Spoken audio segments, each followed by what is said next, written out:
Hello, everyone. My name is Spencer Walsh. Welcome to today's show. We have a good one for you, as always, on the show today. We are breaking down a big moment for the Kamala Harris campaign. She has her first interview since, it really is crazy, since becoming the de facto nominee about a month or so ago. And it was with Dana Bash alongside Tim Walz. We'll go through some of the highlights there on that. Essentially, the bottom line is more of the same.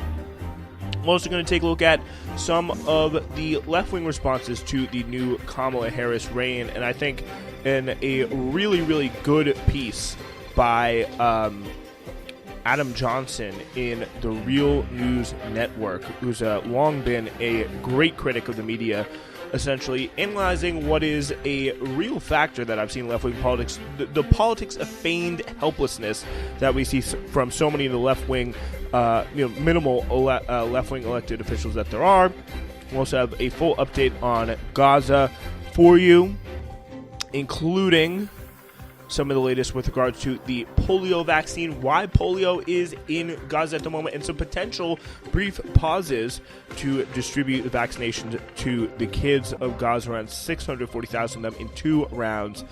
Also, we have a great piece coming to you from Dropsite News I want to get into of really how Israel's elite intelligence unit targets queer Palestinians in the West Bank, trying to sow distrust across the West Bank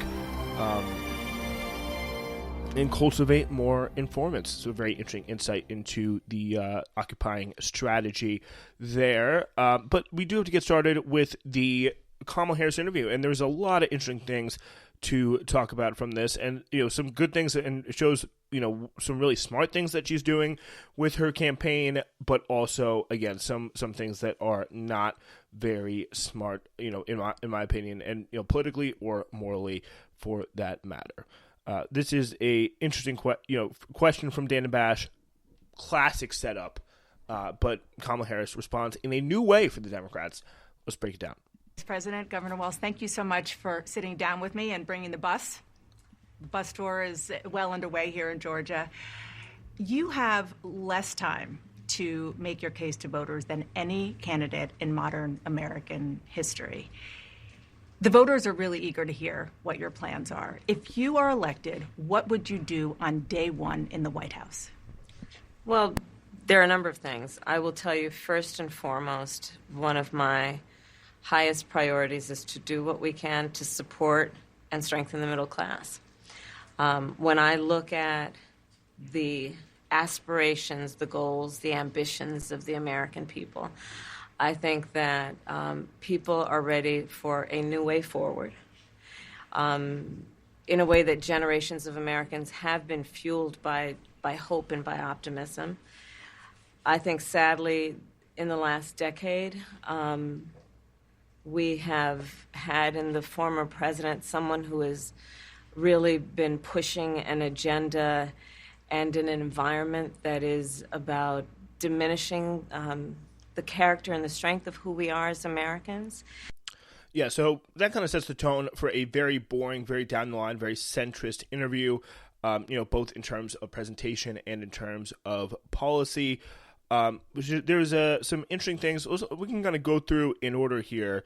She defends the Biden economic record. She, especially on the economy, is very clear and very apparent to say, very quick to say that the Biden economic record is worth defending, which I think is a clip that and the economy was in shambles when Biden took office.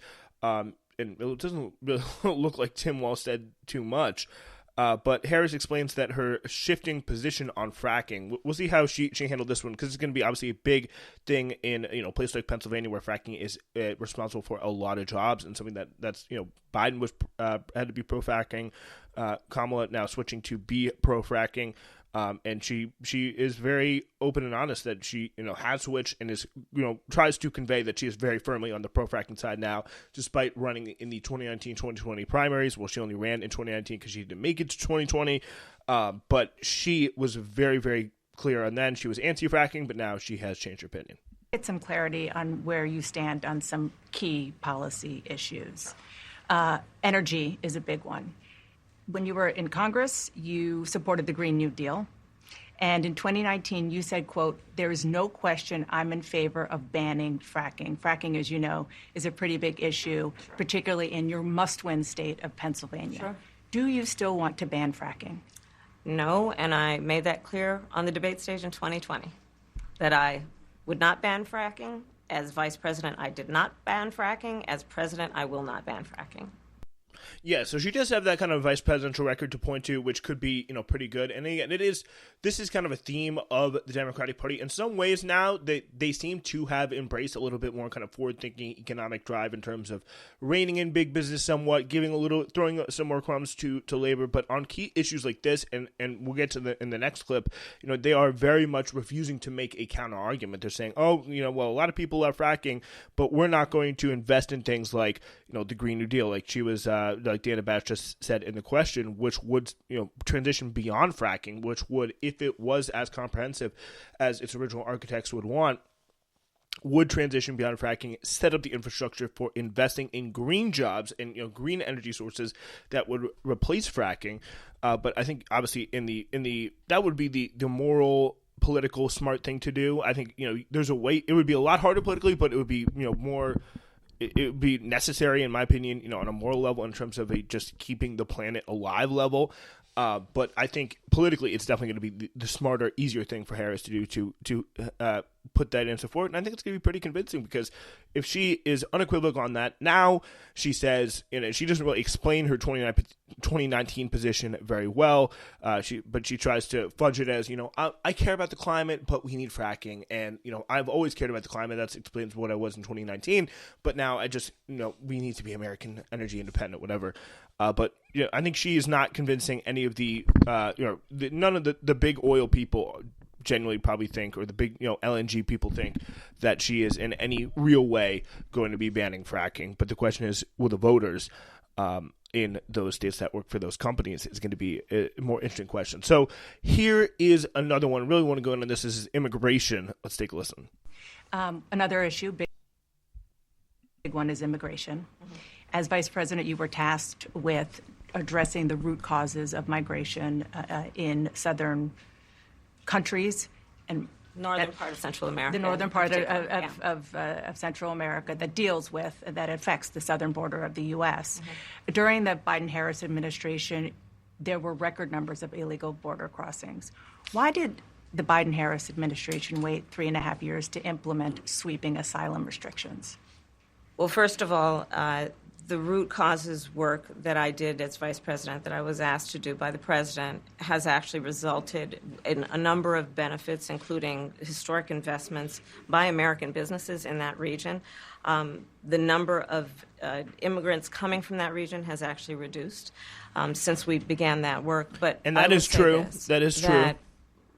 Joe Biden and I and our administration worked with members of the United States Congress on an immigration issue that is very significant to the American people and to our security, which is the border. Mm-hmm. And through bipartisan work, including some of the most conservative members of the United States Congress, a bill was crafted, which we supported, which I support. And Donald Trump got word of this bill that would have contributed to securing our border, and because he believes that it would not have helped him politically, he told his folks in Congress, don't put it forward. He killed the bill.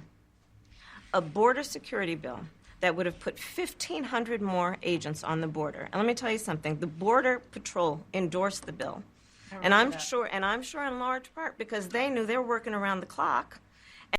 Yeah, so then she starts off, I think, in a very good way and say this is the root causes, and because of that, and because of some of the, the chaos regarding Title 42 was a big thing, and it's, again, much word of mouth regarding that kind of stuff.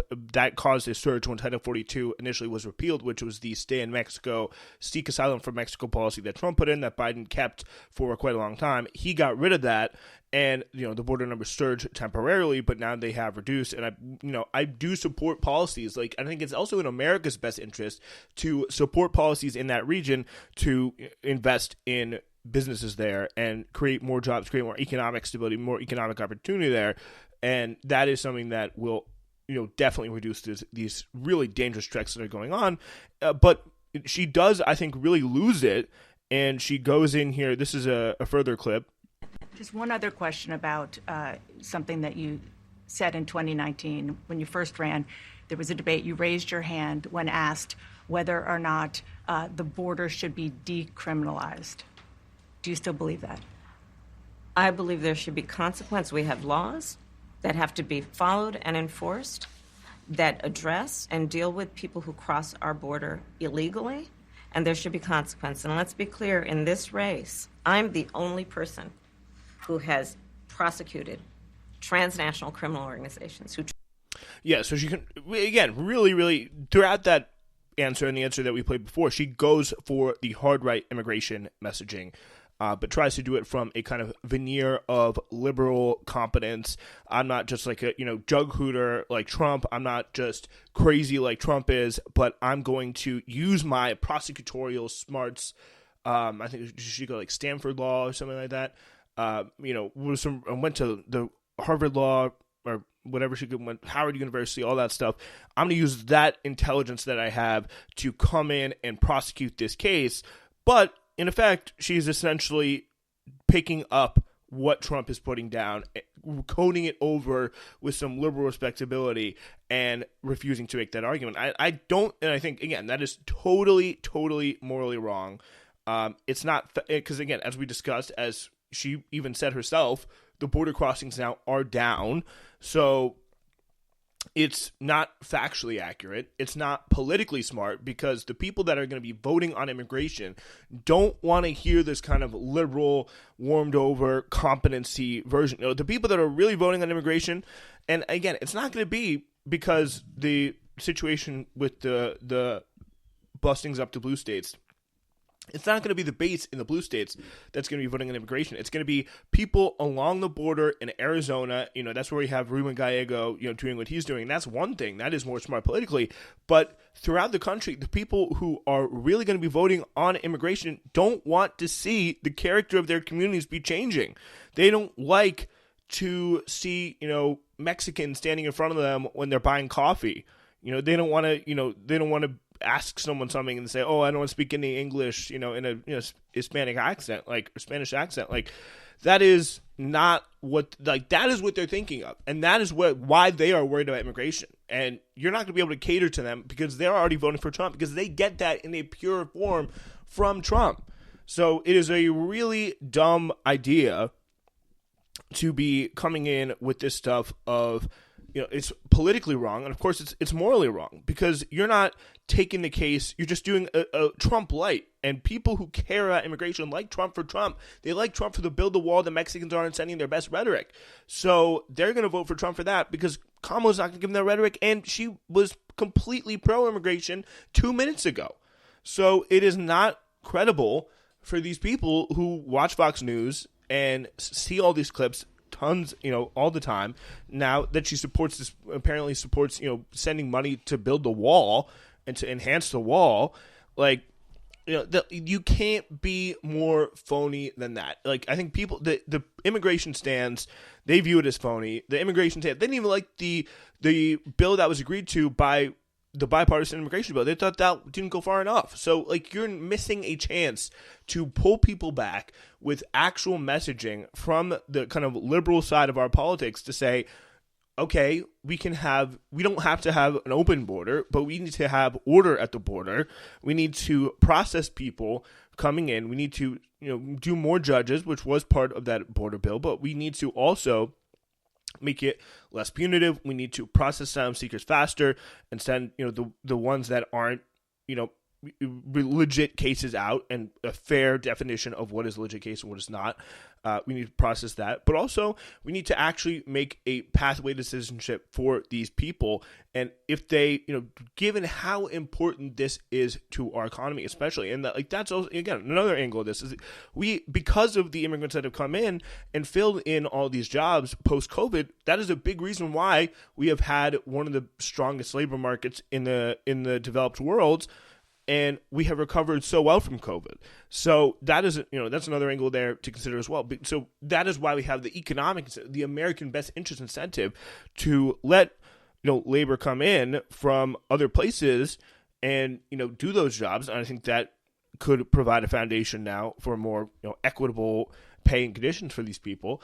But if they come in and if they work, be working harder than anyone else, like I have, for example, just one personal story. I have a friend who is a very recent immigrant to the country, works 16-hour days, like 5 days a week at a restaurant in shifts when I'm just like, sitting around barely working at all. Like it's just a hard working people who are, from the purely not to, it feels very dirty almost to look at people as kind of economic units. But if you're thinking about it on that case, which a lot of Americans unfortunately do, even then you have a strong argument to let people into the country because they are such a value add in terms of the culture, in terms of the personality, in terms of the, contributing to our country and making our country thrive.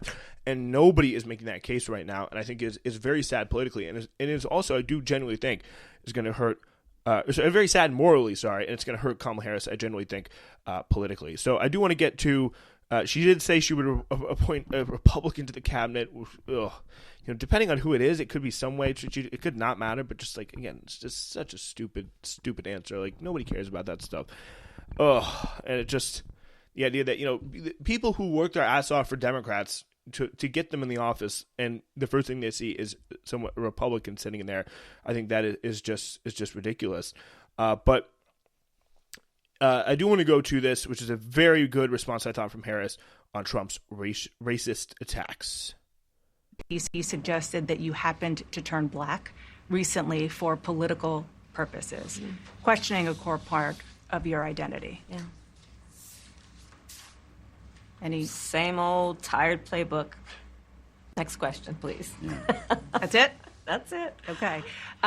Yeah, so very, very good answer there from Harris. I think, people are really, they have not been buying the moralizing. They're kind of over Trump, but they're also over, especially liberals, kind of freaking out about this stuff. And and that's also kind of the reaction, this kind of liberal, how dare you, Trump? That's disgusting. I'm a proud black woman, all this kind of stuff, as justified as may be. And as sure, maybe she wants to say that. She wants to curse Trump out for, saying all this BS to her. It's not going. It's only going to inflame the MAGA base. This just almost, you kind of kill them with inattention. You don't give them the oxygen that they're looking for. I think it's very, very smart. So here now is the other big chunk of it. This is we'll just go on this through the Israel situation, and then we'll move on because we spent already a lot of time.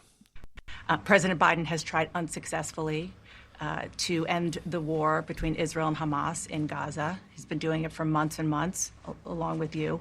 Would you do anything differently? For example, would you withhold some U.S. weapons shipments to Israel? That's what a lot of people on the progressive left want you to do. Let me be very clear. I'm unequivocal and unwavering in my commitment to Israel's defense and its ability to defend itself. And that's not going to change. But let's take a step back. October 7, 1,200 people were massacred. Many young people who were simply attending a music festival. Women were horribly raped. As I said then, I say today, Israel has a right to defend itself. We would. And how it does so matters. Far too many innocent Palestinians have been killed. And we have got to get a deal done. We were in Doha. We have to get a deal done. This war must end. In the meantime, and we must get a deal that is about getting the hostages out. I've met with the families of the American hostages. Let's get the hostages out. Let's get the ceasefire done. But no change in policy in terms of arms and so forth. No, we have to get a deal done. Dana, we have to get a deal done. When you look at the significance of this to the families, to the people who are living in that region, a deal is not only the right thing to do to end this war, but will unlock so much of what must happen next. I remain committed since I've been on October 8 to what we must do to work toward a two-state solution, where Israel is secure and in equal measure the Palestinians have security and self-determination and dignity. Yeah, so there it is from Harris. No really new policy change, not a surprise, but again, just it is kind of interesting because there's a new poll from Zateo. This is just about a few days ago, or a week and a half ago or so. A significant share of Democrats and independent voters in pivotal swing states from Pennsylvania, Georgia, and Arizona are more likely to vote for the Democratic presidential nominee, presumptively Kamala Harris, if said nominee pledges to support, now officially Kamala Harris, pledges to support for an arms embargo to Israel, and if President Joe Biden secures a permanent ceasefire in Gaza. The findings came in a new polling commission by the Institute for Middle Eastern Understanding Policy Project, and conducted by the polling firm YouGov. So pretty good stuff there with YouGov. Pretty reliable polling organization. Just to give you some numbers on it. In Pennsylvania, for example, 34% of respondents said they would be more likely to vote for the Democratic nominee if the nominee vowed to withhold weapons to Israel, compared to 7 who said less likely. The rest said it would make no difference. So again, it seems like among the Democratic base, among just people in general, I'm not going to be the polling. I think shows, and it's kind of hard to in this kind of, the more abstract you get, the more inaccurate the polling would be. But I think it is very, very clear that what we can see is that there is a much stronger part of the Democratic base that wants to see aid cut off to Israel, that wants to see a ceasefire, and wants to see some aggressive action to rein Israel in some way, shape, or form, than the people who would not want that. Although, there is probably a larger majority who's now just, perfectly happy to vote for Kamala Harris. It's not like you're going to get punished, in any way for doing this. To a certain extent, like if you play it right, you can really make a case that you are resolving conflict and you're bringing more peace and you're taking U.S. service members out of harm's way. So that's a kind of more political, U.S. domestic case to make, but it is definitely not something that's going to hurt politically. It's just more the same, BS, completely the same line, by the way, as Biden, just as we saw at the convention, and it also is very, very untrue again. Going all in with the Hamas rapes, which again, it's the same thing as I said on the last show. Very well possible that it happened, but again, ignoring the sexual violence in Palestinian prisons or Israeli prisons of Palestinians that have been filmed, and just showing how the U.S. continues to be unable to bring peace because of its one-sided role, and just the fact that this two-state solution, this ceasefire demand, or the ceasefire kind of refrain, cliche at this point, the same way the two-state solution plays that role as just this kind of impossible, almost like paradoxical thing, because the more they say it, oh, we want a ceasefire, oh, we want a two-state solution, the less they do to actually attain it. So yeah, more the same there from Kamala Harris, pretty much generally, but we will move on to our next story. Okay, so I really want to move on to get into this from Adam Johnson. He's a very, very good kind of media critic, media analyst who hosts the podcast Citations Needed. But he wrote for the Real News Network, is anyone in power responsible for anything? Gaza, AOC, Bernie, and the politics of feigned helplessness. He says, I've never thought it useful to poke and prod everything Representative Alexandria Ocasio-Cortez says, mostly because I feel like criticism of her often takes a strange disproportionality as a proxy for deeper ideological disputes. AOC discourse also seems to forget she's not the leader of the Democratic Party, one of 535 members of Congress. But AOC's comments last week ranged from insipid at the DNC on the topic of Gaza, ranged from insipid to actively harmful, and they're worth discussing because they're a useful example of a mode of politics that's completely captured the far right and far left wings of the Democratic Party. Ocasio-Cortez playing into this mode of politics shows just how total their dominance over liberal discourse has become. This is the politics of feigned helplessness. Democrats, we're repeatedly led to believe, are not a party of powerful people with the privilege and duty to help and shape the world to work for votes and constantly reassert and earn their moral authority, but a passive club of entitled do-gooders, bureaucrats, social media influencers, and human rights champions, watching history unfold as they struggle to keep the far right at bay. Much has been written about the Democrats' reliance on a related model of politics, learned helplessness, which psychologists define as a phenomenon whereby a person or group of people continuously faces a negative, uncontrollable situation and stop trying to change their circumstances, even when they have the ability to do so. The general idea is that the Democrats' default position, because they've lost so much for so long, is concession, so they start every political fight with lowered expectations, thus moving our politics rightward. That was kind of the Obama era, like much more, I would argue, probably more generous kind of thing, kind of framework here. But this feigned helplessness, a posture, an agreed-upon framework, an increasingly go-to path of least resistance is also, and I think it's almost kind of replacing this learned helplessness. The animating element behind most, especially on the left, by the way. So beginning with a interview, Representative Ocasio-Cortez gave a New York City council person, Chai Alsay, during the DNC. It's a particularly cynical and bleak example of this mode of politics that's worth using as a lesson here because of how feigned powerlessness limits debate and protects reactionary positions. Asked about Harris's refusal to meet the baseline demands of Palestinian civil society, the uncommitted movement, and 7 major labor unions, all calling for an arms embargo, Ocasio-Cortez gave a defeated, meandering answer loaded with contestable assumptions. So let's hear about the real kind of jujitsu she does with this councilperson Chai Alsay, who's talking to her. Neither party's official platform, in my opinion, is good on Palestine. I don't think either party right now is doing justice to Palestinians.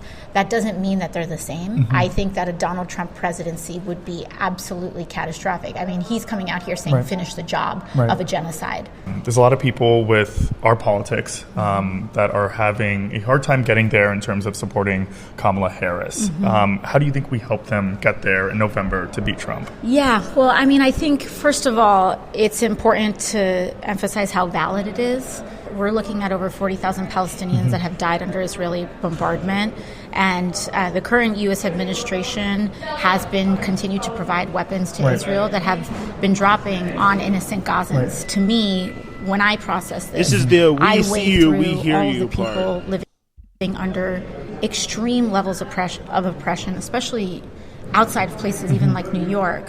I think about the women that are bleeding out in ER rooms because they live in red states. I think about trans kids that are living in places where their entire families are trying to figure out if they need to pack up their entire lives and move somewhere else. We have to hold all of those things at once. And so to me, the conclusion that I've come to is having more people suffer to put on top of the already horrific suffering that's going on in Gaza is not something that I think I'm comfortable with. Yeah, so that is a very interesting kind of like democratic liberal assumption, is that you can kind of hear it at the end there. Like, just because we have accepted that Kamala Harris, she's not going to do anything better on this genocide that we're seeing going on in Gaza. 40,000 kids, 40,000 people, according to the Hamas run count, which is obviously way higher than that. But accepting that as a kind of law of the land, this kind of, Kamala Harris says this, we have to fall in line, and we don't want to add anyone else to the pile here, and essentially accepting that you are voting for somebody who does not care about Palestinian rights, and essentially really throwing them under the bus because, in your mind, and I think there's a lot of truth to this, but kind of maybe less truth than these people would like to emphasize, that Trump is somebody who is going to be a lot worse for a lot of different groups of people, like AOC said there, with trans kids and with women bleeding out in ER rooms. So again, it's like how we're going to see a lot of different stuff. Like, that is the kind of the line that the line of the 2024 cycle in terms of the shame industrial complex of convincing people to vote for Democrats. But I would say rather than treating Harris's and I think Johnson says this here, rather than treating Harris's pro-genocide policy commitments as unchangeable law of nature and placing the onus on powerless voters to simply suck it up, progressive electeds ought to reframe the issue altogether. The moral and useful response to the question of Harris's indefensible Gaza policy is Harris should do the right thing and back an arms embargo to render this dilemma a non sequitur. Justice in Gaza and justice in the United States for oppressed communities need not be in competition with each other. And she is inherently doing that. And she would probably be like, oh no, I would never, I believe in oppressed people. Like, that's what you're doing by saying we can either have one or the other. It's like you can feel good about yourself by giving your vote, which is, we hear about such an important thing it is, giving your vote to somebody who doesn't support genocide, or you can save all these other people that are going to be under attack under a Trump administration. Certainly this would be a perfectly reasonable answer. It's not needlessly combative. It doesn't speak ill of the president or the vice president. It's not snarky or dismissive. It simply wishes she do the right thing without accepting her pro-genocide policy as something outside of her control. It's very impotent. It's very kind of like, well, please, we would like you to do it. But it is not essentially saying, you know what, whatever. It's just going to be the way it's going to be. She's made up her mind on this. And also the very kind of same way that she talks about Biden when Biden was still in the race. Oh, he's made his decision. We can't go any further with this. Like, even Nancy Pelosi is like, no, this is ridiculous. We gotta change it here. And she just kind of sits there, again, impotently, and just is like, oh, it's already been made. Like, she is just completely unaware of how to use power, of how to do this stuff. And I think it's almost kind of a refrain here, because I think this is it kind of goes to an interesting post I think that was posted on Instagram by AOC after this was posted. It was a kind of Q&A Instagram story where she essentially wrote in response to the question, why do leftists attack you despite multiple Palestinian rights groups ranking you as one of Congress's best? Saying, I'm an elected official of the U.S. government. It's never going to be perfect. I have one of the strongest voting records, though, at a time where AIPAC dedicated $100 million to boosting our members of Congress who stood for Palestinian human rights this year and successfully unseated 2. That matters. We need to grow and defend our ranks to do more. And it's like, how? It's like we keep saying this stuff, but you are not, raising awareness. You're not doing these things. You're not exposing this issue. And I think AOC, along with all these other people, in the squad, Rashida Tlaib is a perfect example of how to do it, like, could play a bigger role in making this case and serving as, instead of just having the most far aggressive protesters taking up all the news, you could do a kind of, protest on one side, kind of the Malcolm X MLK strategy of, the good cop and the bad cop, essentially saying, AOC making these interviews, making the case day after day for a ceasefire, for an arms embargo, and that would be, I think, an incredibly effective way of building up the cultural tolerance and the cultural understanding within the Democratic base of how important this issue is, and that would do a lot for the squad. Then she says there's a lot of disinformation going around. A lot of people are getting news of it from random viral social media posts, which, given how censored the issue has been in mainstream media for so long, makes sense. I understand, but not all of it's legit. Please understand that there is a lot of nefarious stuff getting amplified about the legitimate stuff, along with the legitimate stuff, too. When I was in Chicago, this protester broke into a restaurant, and I was eating at and demanded to know why I would call it a genocide. I actually did so in months ago on the House floor, which she did, was covered in the news. It'd be nice to hear her use the term more, though. And so, again, there's, even when you have legitimate thing that AOC is saying there, there's a little thing to, I think, to kind of nitpick. But it is, so she says, repair is hard. It is so easy in the short term to dispose of people and toss them in the trash. The moment you don't like something, we are all human. It's easier to be pissed off on the internet than actually build community and power around a just cause.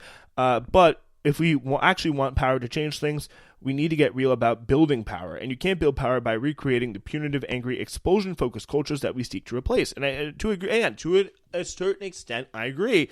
But, we need new skills, she said. It's not enough to be right. We need to be right and win. But again, it's just like, this is the problem. It's like, to a certain extent, I don't want to be, a part of this insular left culture, this DSA back and forth that is always, trying to demonize people as not, left wing enough. And I do agree that we need to get stuff done, but it's pulling me more towards that side when I see people like AOC promise to do good, promise to be actually effective warriors for the progressive cause, or just operators for the progressive cause in Congress, and they get in there and they don't win. They don't do anything. Like, Nancy Pelosi has made you cry literally on the House floor on this very issue. And you're parroting these lines. You're saying BS about Gaza. You're saying BS about Palestine. And on the other issues, you haven't really made much of a difference either. So it's like, where is the winning? Your personal career may be winning. Like, you may be getting up to... being more comfortable in front of the DNC. You may be, more welcome on MSNBC instead of just a target of their ire. You may be more accepted in Washington, but it really is, I think, a genuine problem in how with AOC. It's just like, we need to operate in good faith. It's like, yes, I agree, and I think a part of that good faith is on her part as well as the part of the activists, the part of the people on the ground. And, that good faith on her part is saying, hey, why aren't you winning when you're doing all these kind of concessionary, kind of sucking up type of things, like calling, Pelosi mama bear, doing all these kind of, questionable votes, despite a lot of good votes.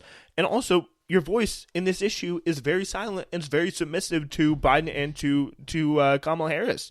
And I think, like, that is not getting anybody anywhere.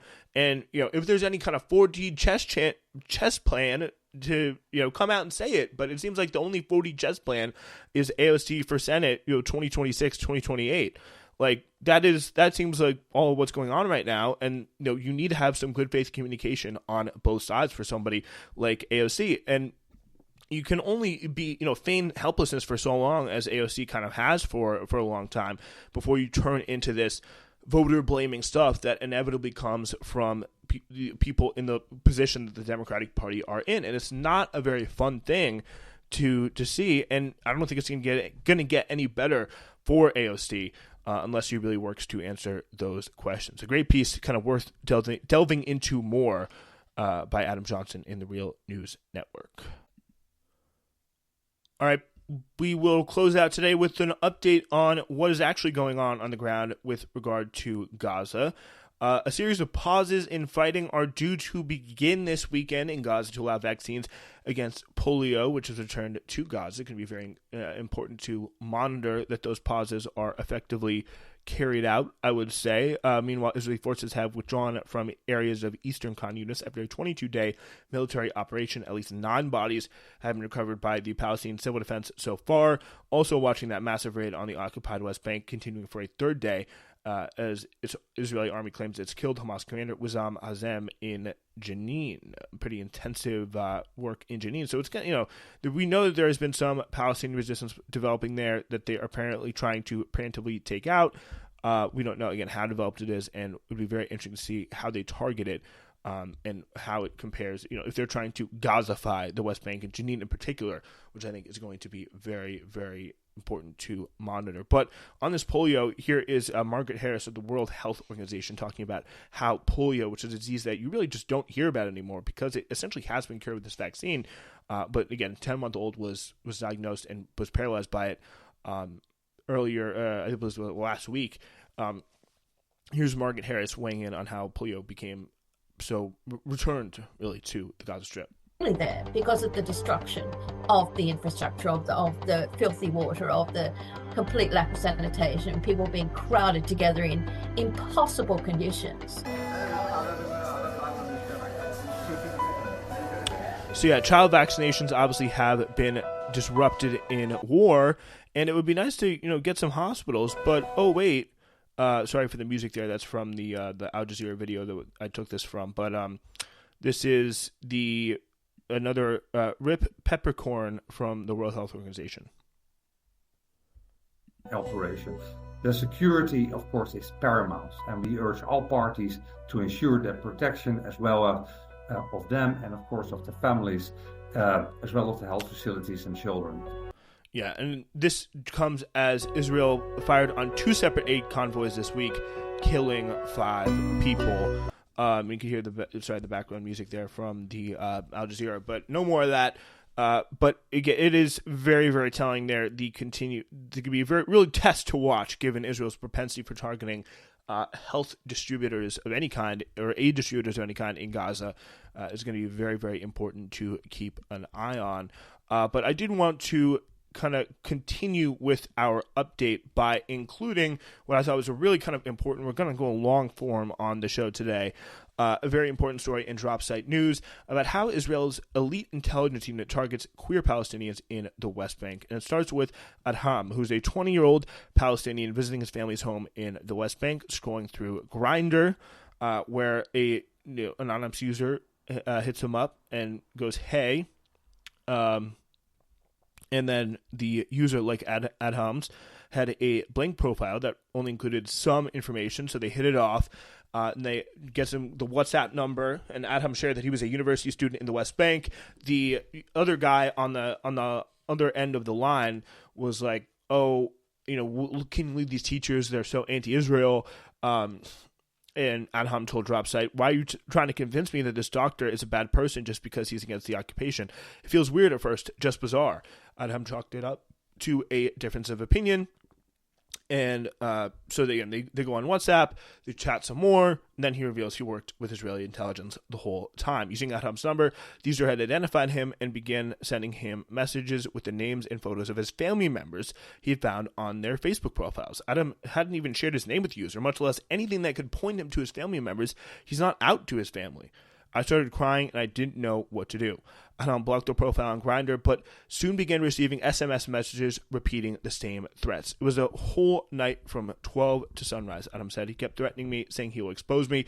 The user told Adam he sought intelligence on Adham's cousins, who at the time were in Israeli prison awaiting trial on suspicion of their involvement with Al-Qassam Brigades, which is Hamas's military wing. He told me that I should go to their homes, search and question their parents, and get as much information about them as possible, Adam recalled. He said, "You can't run away from us. We know where you live," Adam said. So I get the SMS card, I throw it, I turned off my phone. In the morning, he checked his mother's phone continuously to make sure she hadn't received any messages. One of his friends had his Grindr chats and images sent to his friends and family after receiving similar threatening messages from a user who claimed to be an Israeli intelligence officer, but the drop site could not verify the messages. To Adham's phone came from an intelligence official, but a former official with Israel's Unit 8200, the Signals Intelligence Agency, confirmed the involvement of Shin Bet, Israel's internal security agency. The IDF declined to comment. So the article talks in one case about Daniel, a Palestinian man who worked for a Catholic church, was threatened by an individual on Facebook who said he had evidence of his homosexuality. "We know that you're the slur, you disgrace Christianity and Palestinians with your disgusting nature, and I will expose you for what you really are," the user wrote. And again, I think this is also very telling when you hear so much about Israel's pro-gay, openly, supportive of gay people attitude, the pink washing that they do. "I'm going to tell the whole world that you are gay and that you are a danger to the children of the society. You are disgusting and you will never get anywhere because I will stop you." He added, Daniel said the only way someone could have known his sexuality is that they'd monitored his search history. Dropsite has changed its name to protect him from retaliation. Over the decades, numerous investigations have exposed how Israel targets LGBTQ people. Israelis think we're targeting bad people. We're targeting terrorists, people who are violent. And that's also true, the former Unit 8200 official said. But if you want a second circle and a third circle and a fourth circle, then anybody's a target. And if you can blackmail cooperation, then you can assemble as much filth as possible on these people. And it is a very common, effort to do that, to assemble this filth, as the Israeli agent puts it. And they're sitting on there in their kind of computer rooms watching Palestinian communications for words like gay or affair, and pretty much treating anybody as a target because anyone could have a relation to anyone that they want, or just have a cooperation in any way that is useful, which I think is really, really telling in the way that Israel's government is structured towards control of the Palestinians and just restricting their freedom in so many different ways, so many avenues of expression, so many avenues of normal modern life curtailed by this occupation. In July 2023, a man who calls himself Muhammad was driving from the West Bank to Jerusalem with a Palestinian man he had met on Grindr. While Muhammad has a Jerusalem ID that allows him to travel freely between the occupied territories and Israel, he must still pass through checkpoints upon entry and exit. When he arrived at the Al Jib checkpoint with his partner, he was stopped by an Israeli soldier who asked him to open his phone for a security check. And it's almost not necessarily that they're trying to. So part of it obviously is trying to find the information, trying to get sources within these families, trying to, but really also it's trying to cause terror among the gay Palestinian community and among these expressions of openness. Again, as I said, of normal life within Palestinian society. Because if you look at the Muhammad story, he goes up to this checkpoint and the guy's like, yeah, you're gonna have to search the phone. You can check my car, you can check me, there's nothing. He said. The soldier turned to Muhammad and pointed to the Grindr icon on the phone. No, you have this application here, he said. It is not good. For 5 hours, Muhammad and his partner were held in custody. Israeli officials scrolled through his chats and intimate pictures on Grindr and asked him about encounters with other Palestinians. He asked Muhammad to work as a collaborator, offering payments in shekels and promising not to arrest him. When Muhammad refused, Israeli soldiers beat him for 2 hours. Muhammad's account is consistent with what has been described as a common practice among Israeli soldiers, forcing Palestinians at checkpoints or on the street to unlock their phones to have their private messages and photos scrutinized. Based on this information, they can detain, interrogate, or arrest Palestinians on the pretext of consumption of terrorist material, in reference to articles about events in Gaza, he said. After Muhammad and his partner were released, Muhammad was returned to his family's home in Ramallah. His mother asked him what had happened. He'd gotten into a fight, he said, lying with good reason. He likely feared the real repercussions from his community for those accused of a collaboration known in Arabic as iskat, or the fall, have faced.